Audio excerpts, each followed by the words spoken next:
As jy dink niemand in die wêreld het jou lief nie, dink dan weer, want God se liefde vir jou is groter as wat jy ooit sal verwag. Dis wat baie mense vir ons gereeld sê, maar verstaan ons regtig wat dit beteken? Goeiedag almal, ek is Carlo Jacobs en welkom by die tweede episode van die Vlam van Vreugde podcast. Vandag gaan ons praat oor die liefde van God. Daar is nie tyd verwag nie, so kom ons begin met die episode. Daar sy, die tweede episode is hier en ek is vreeslik opgewonde oor dit. En ek is ook opgewonde om die woord wat ek vandag het wat die Here op my hart gelê het met julle ook te deel. Want ek glo regtig dat hierdie woord vandag baie sal beteken en dat dit miskien julle sal bemoedig. Miskien het julle gevoel julle wil opgee in die lewe en hopelik sal hierdie woord vandag julle bemoedig om weer op te staan en net weer aan te gaan om julle bes te gee. En voordat ek begin, want ek weet, gaan dit goed met julle almal? Ok, ek is bly dit gaan goed. As dit sleg gaan, dan dit sal nou weer goed gaan, ek beloof. Het sal weer goed gaan, want Jesus is awesome en Jesus het jou lief en dit is alles amazing. En as dit goed gaan, as dit awesome gaan, dan is ek bly, want dit gaan goed met my ook. Baie dankie. Ok, ek wil begin met 'n welbekende vers eintlik, wat baie mense aanhaal. Johannes 3 vers 16. Want so lief het God die wêreld gehad, dat hy sy eniggebore seun gegee het, sodat elkeen wat in hom glo, nie verlore mag gaan nie, maar die ewige lewe kan hê. Nou, ons hoor baie kere by baie mense dat God die wêreld lief het, en dat die Here elkeen van ons lief het. Maar kom ek gee 'n bietjie ander perspektief oor dit. Partykeer dan dink ons net, ja, Jesus het ons lief, want hy het in die kruis gesterf vir ons sondes. En dit is waar, dit is ook waarby ek gaan uitkom. Maar ek wil daai idee van julle verdiep. Ek wil vir julle meer verduidelik oor hoe wat dit vir my beteken, dat God vir my lief is. En ons kan hierso sien in Johannes 3 vers 16, hierso is die eerste een wat ek nou lees, wat praat oor die Here se liefde. En die feit dat hy sy eniggebore seun aarde toe gestuur het, sodat ons nie verlore mag gaan nie, sodat ons eendag in die hel mag brand nie, maar die ewige lewe saam met hom kan hê. Letterlik, hy het gesterf vir ons, sodat ons kan lewe. Ek meen, as jy in die Ou Testament gaan lees, the world needed Jesus, hey?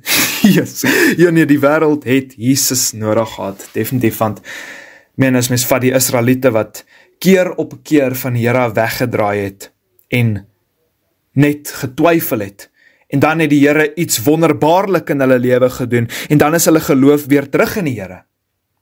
Gaan lees die boek van Rigters, jy sal sien dat die Israeliete het afgedwaal van die Here af, en dan het God 'n rigter gestuur om hulle uit te red, omdat hulle gevra het vir dit. Dan is hulle weer aan die brand vir Christus, dan dwaal hulle weer af, dan stuur die Here weer 'n rigter om hulle te red.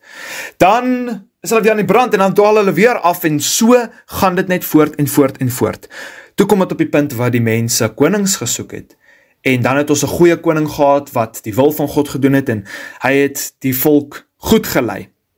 Dan die volgende koning was weer 'n slegte een, en hy het nie die wil van God gedoen het, dan het die volk afvallig van die Here geword. En dan daarna is dit weer 'n goeie koning, en dan weer 'n slegte koning, goeie, sleg, goed, sleg, goed, sleg, goed, sleg, en dit het net so aangehou. Toe kan ons sien dat, selfs al was daar baie sterk konings en wat ook al, die wêreld het meer as dit nodig gehad. Want die konings was nie vir die mense genoeg gewees om hulle geloof in die Here Jesus te behou nie. Toe het daar talle profete gekom wat geprofeteer het oor 'n toekomstige Messias wat sal kom. En die mense het toe vasgehou aan daai profeseë en als. En hulle het gewag vir die Messias en hulle was opgewonde vir die Messias, want in daai stadium was die wêreld so donker gewees en daar was so geweld en alles, dat hulle 'n uitkoms gesoek het.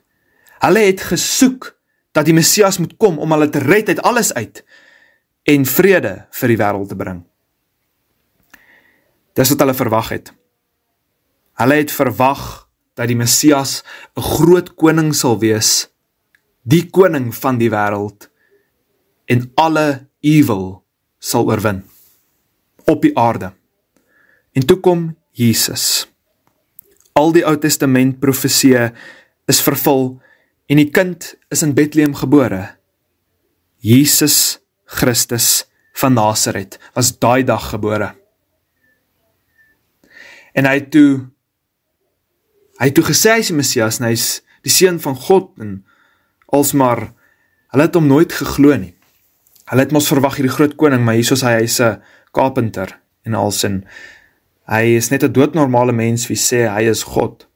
So die mense het hom nie geglo nie. Sommiges het, maar ander, soos die fariseërs en die skrifgeleerdes, hulle het nie.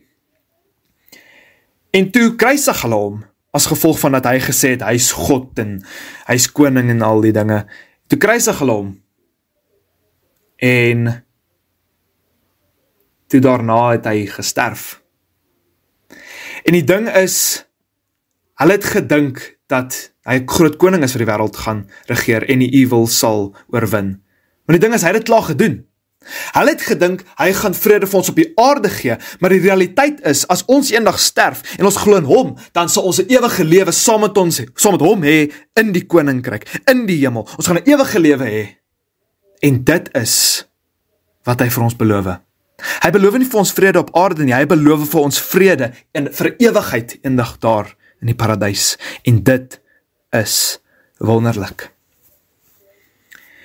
En die feit dat Jesus aan die kruis vir ons wel gesterf het, dit wys net vir jou hoe lief hy vir ons is. Want dink 'n bietjie daaraan. Sal jy sterf, of dit nou op 'n kruis is of nie, maar sal jy sterf vir iemand wie jou nie lief het nie, maar jy het hom lief? Daai persoon, hy of haar, dit maak nie saak nie. Sal jy dit doen? Want ek weet vir 'n feit, ek sal nie. Mense is partykeer so lelik, en hulle maak 'n mens so seer, dat 'n mens amper niks met hulle wil te doen hê nie. Maar steeds het Jesus gekom, en hy het gesterf vir ons sonde, sodat ons eendag kan lewe, omdat hy lief vir ons is. Kom ons gaan na Lukas 23 vers 33 tot 34 toe. En toe hulle op die plek kom wat hoofskedel genoem word, het hulle hom daar gekruisig, en die kwaaddoeners, een aan die regter en een aan die linkerkant. En Jesus sê, Vader, vergeef hulle, want hulle weet nie wat hulle doen nie. En hulle het sy klere verdeel en die lot daarop gewerp. Nou die crazy ding hierso is, hulle het vir Jesus baie seer gemaak, hulle het hom gespot, hulle het hom letterlik mishandel. Maar in plaas daarvan om te sê, Here, bestraf hulle, laat hulle vrek, het hy gesê, Vader, vergeef hulle, want hulle weet nie wat hulle doen nie. Ek het dit in die vorige episode ook gesê, en hierso is die skrifgie vir dit, uit die Bybel uit. Dink vir jouself, kry hierdie prentjie in jou kop. Mense is besig om jou te mishandel en als, en jy is letterlik op die punt, dat jy gaan doodgaan. Kan jy jouself imagine, dat jy sê, Here Jesus, vergewe hulle, of Vader, vergewe hulle? Dit is diep. Dit is regtig diep. Jesus het selfs die mense wat hom doodgemaak het hy lief. En op daai stadium wat hy gekruisig was, het hy hulle ook lief gehad, dat hy nie die slegste vir hulle gewens het nie, maar eerder die beste. Hy het gevra dat die Vader hulle moet vergewe, sodat hulle harte skoon en rein kan wees, dat hulle vlekloos voor hom kan staan. Ons dien regtig 'n God van liefde. Dis regtig, ek kan nie eens dink dat liefde, iemand se liefde so groot kan wees nie. Maar dit wys net vir jou, hoe groot God se liefde vir ons is. En partykeer abuse ons sy liefde so baie. Wil vir julle Matteus 18 vers 11 tot 14 lees. Want die seun van die mens het gekom om te red wat verlore is. Wat dink julle, as iemand 100 skape het en een van hulle verdwaal, sal hy nie die 99 laat staan en op die berge die verdwaalde een gaan soek nie? En as hy hom kry, voorwaar ek sê vir julle, dat hy blyer is oor hom, as oor die 99 wat nie verdwaal het nie. So is dit nie die wil van julle Vader wat in die hemele is, dat een van hierdie kleintjies verlore gaan nie. Wow, altyd as ek dink aan hierdie stuk, dan raak ek eintlik emosioneel. Want soos, daar's 100 skape, En ek is een van daai skape. En ek verdwaal, ek gaan van die pad af, ek begin na parties toe gaan en dronk te drink, ek rook, ek vloek, ek kyk pornografie elke liewe dag of wat ook al, en ek spandeer nie tyd met die Here nie. Maar steeds sal hy die 99 skape los wat daarvan is, om die een wat ek is, te gaan soek. Is dit nie vir julle letterlik die definisie van liefde nie, want dit is vir my. Die feit dat God die 99 sal los om my te kom red. Dis awesome. En dan partykeer as hy ons soek, dan wil ons net verder weg en weg en weg gaan. Partykeer raak ons ook so besig met ons routines, met die skool en die werk en alles wat ons doen deur die dag, dat as ons in die aand by die huis kom, dan is die Here daai sit daar met sy arms wyd uitgestrek en sê, welkom terug my kind, ek kan nie wag om te hoor wat in jou dag gebeur het nie. En dan gaan ons en sê, nee Here, ek is moeg, ek gaan slaap, bye bye. En dan gaan ons slaap en dan sê Jesus, okay my seun, lekker slaap, ek sal jou beskerm deur die nag, jy het my nie gevra om jou te beskerm nie, maar ek sal jou beskerm, ek sal jou veilig hou. Volgende oggend ons alarm gaan af, ons word wakker, die Here staan weer daar so, baie, hallo, ek is so lief vir jou. Ek weet nie wat om te sê, maar ek is so lief vir jou, my kind. Het jy lekker geslaap? Ek wil hoor wat jy gedroom het. En dan sê ons, Here, ek gaan stort. Ek moet nou klaarmaak. En dan gaan ons, sonder om vir die Here eers 'n bietjie erkenning te gee. En dan sê van, okay my kind, gaan stort, geniet die stort. Na die stort, dan miskien eet ons of iets. En dan sê Here, soos hierso, ek het kos vir jou voorsien. En ons sê dan nie eens dankie, ons begin net eet. Okay my kind, dis 'n plesier, jy het vir my nie dankie gesê nie, maar dis 'n plesier. Hoeveel keer hanteer ons nie God so nie? Ons wil nie tyd met hom spandeer nie, want ons is te besig of ons is te moeg. Ons is soos daai een verlore skaap wat wegdwaal van sy herder af. Want Psalm 23 sê vir ons dat die Here ons herder is.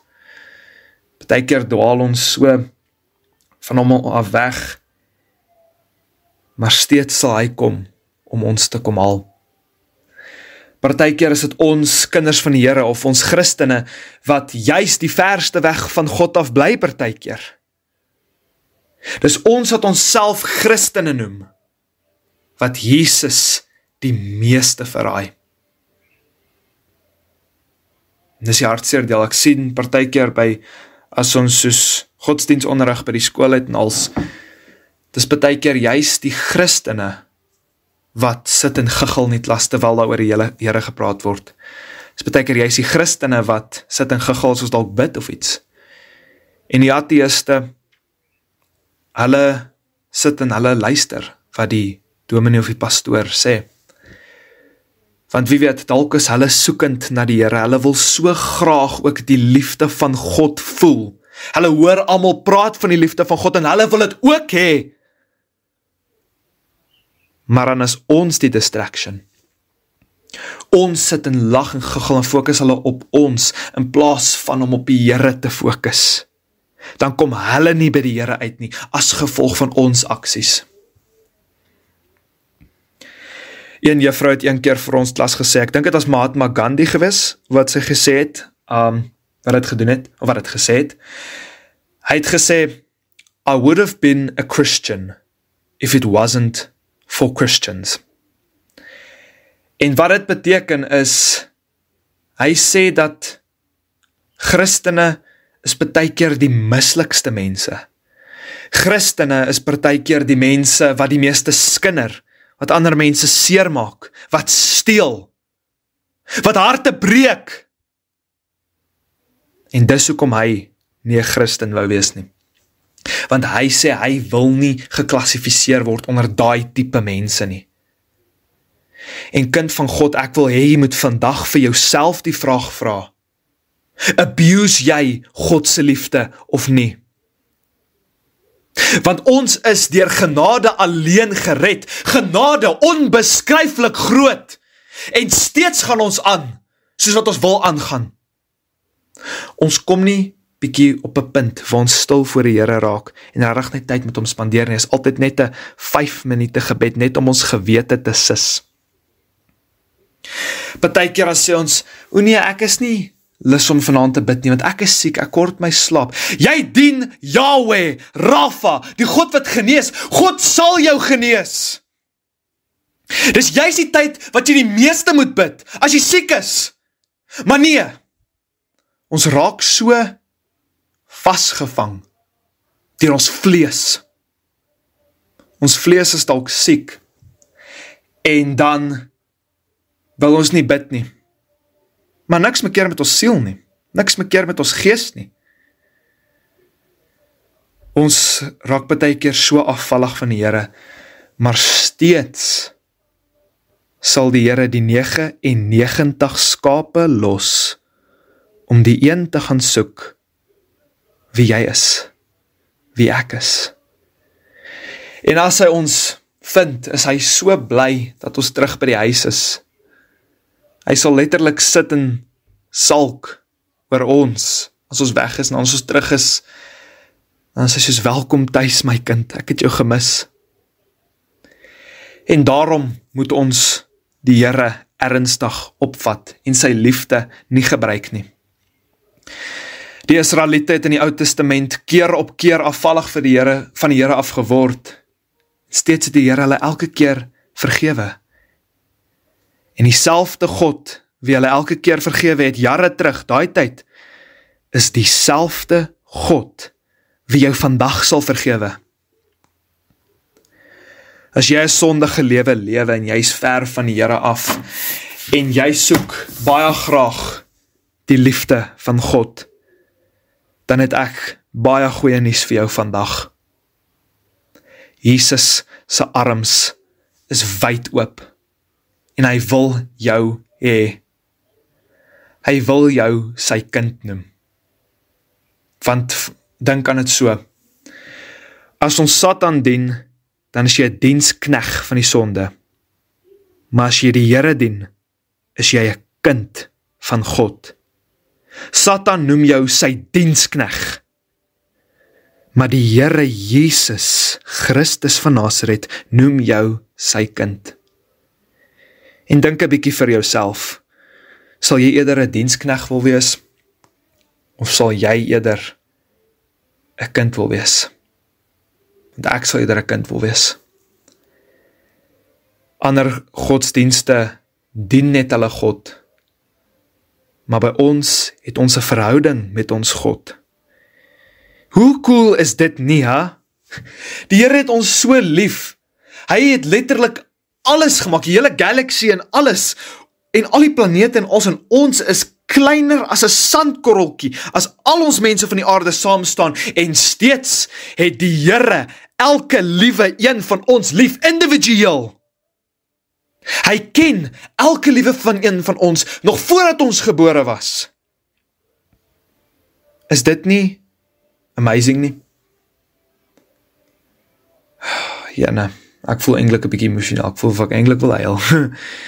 Maar dit is net, want die liefde van God is regtig net so groot en so goed. En ek wil nie meer so ver weg van die Here af lewe nie. Want dan misbruik ek sy genade, en ek het verlang in my lewe die Here se genade net misbruik, en ek wil hê, julle moet ook stop met dit. Hou op om die Here se genade te misbruik en te sê, ag, die Here sal my vergewe in elk geval. Die ding is, ja, hy sal vergewe, want ons sal sonde doen. Maar as jy regtig lief is vir die Here, soos wat hy lief vir jou is, dan sal jy nie hom wil teleurstel nie, dan sal jy nie wil sondig nie. Die feit dat Jesus vir ons aan die kruis gesterf het, sodat elkeen van ons eendag kan lewe, is amazing. En ek wil hê, jy moet daai prentjie in jou kop kry, en jy moet regtig gaan sit en dink, het ek werklik die Here lief, soos wat ek hom moet lief hê? Want onthou, dat God jou baie lief het.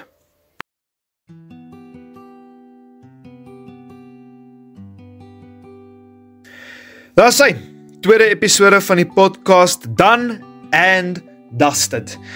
Ek persoonlik dink hierdie was regtig 'n goeie episode en dit het my geraak hoor. Ek hoop dit het vir elkeen van julle ook geraak, want hierdie boodskap wat ek vandag gebring het is soos 'n tweesnydende swaard. Hy het my ook getref, hy het my gees ook aangeraak en dit maak my ook lus om net te gaan sit en selfrefleksie te doen en net te gaan dink, is my verhouding met die Here reg? Joh, dit was awesome. Baie dankie julle. Kom ons bid saam. Onse Vader wat in die hemel is, Here my God, dankie dat ek hierdie episode kon gedoen het, Here.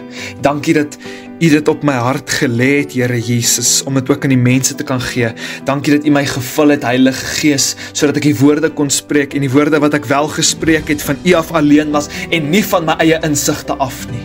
Here Jesus, dankie vir U liefde, Here. Dankie dat U ons gered het deur genade, genade so onbeskryflik groot, Jesus.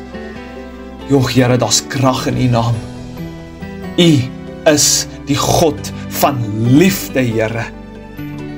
Dankie, Jesus, dat U die kruis gesterf het vir ons sondes, sodat ons eendag kan leef, Here. En ek wil vra dat U ons sal vergewe vir ons sondes, Here, en ons harte sal skoon was met U bloed, Here Jesus. Joh, Here, U is amazing, en ek wil nie meer U genade misbruik nie. Help my, Here, om dit nie te doen nie, Here, dat ek aan die brand vir U sal wees, Here Jesus Christus.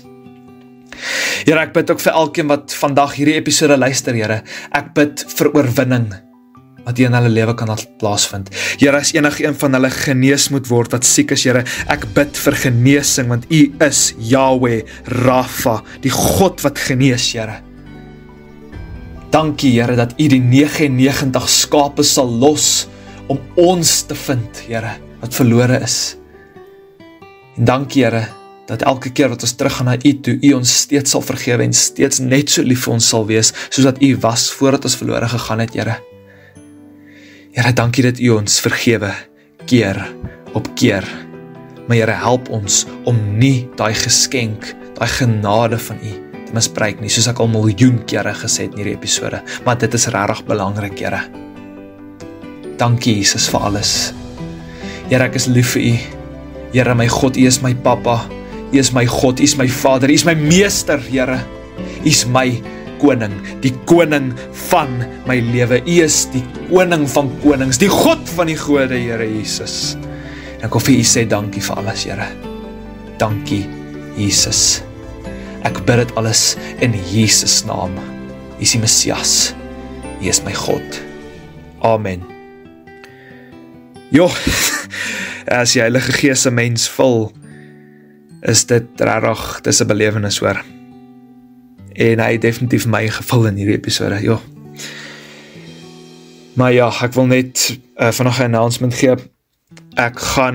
Ons gaan meer aktief wees op die WhatsApp channel en die WhatsApp groep. Ek gaan nie meer soos die vers van die week op die Facebook sit en als nie. Die ander sosiale media platforms gaan ons gebruik, net om die podcast bietjie te adverteer en die mense te kry om die podcast te luister en die WhatsApp groep te join, die vers van die week en die WhatsApp channel, want daar sal die links van die episodes opgesit word. Die vers van die week sal natuurlik op die vers van die week groep gesit word en Abby sal elke dag die inspirasie van die dag op die channel stuur. En alle afkondigings of allerhande announcements, updates en sulke goed sal op die channel geplaas word. En ja, so ek het my net gedink, ek laat weet vir julle dit. Baie dankie dat julle almal geluister het. Mag julle almal 'n geseënde dag verder hê. En onthou om aan die brand vir Christus te wees. Want wat help dit, jy sê jy's lief vir hom en jy dien hom, maar jou aksies wys dit nie, nee. Ja, mag julle 'n lekker dag verder hê. En mag die Here julle werklik en ryklik seën. Sien julle volgende keer. Bye bye!